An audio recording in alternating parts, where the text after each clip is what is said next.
Bueno, jo crec que la platja de l'Agüí és un exemple magnífic d'aquest patrimoni natural que hem de cuidar i preservar, no sols perquè hi ha que cuidar el nostre patrimoni, sinó també perquè és un actiu econòmic. Com hem de protegir-lo? Hem de protegir-lo per tots, per part de les institucions i també dels veïns i de les veïnes i dels turistes que puguen vindre. I un element fonamental per a protegir-lo són els instruments d'ordenació urbanística.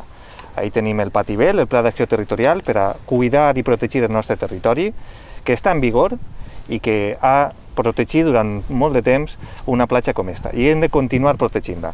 Com saben vostès, hi ha una sentència del Tribunal Superior de Justícia de la Comunitat Valenciana contra el PATIBEL, però és una sentència que hem recorregut, que la Generalitat va anunciar que recorreria i ahir efectivament van presentar el recurs contra aquesta sentència. El patrimoni natural té un valor incalculable, un valor que la ciutadania cada vegada valora més, però no té preu. Nosaltres no volem que la nostra platja Verge, la platja de l'Agüí, siga venuda ni construïda al major postor.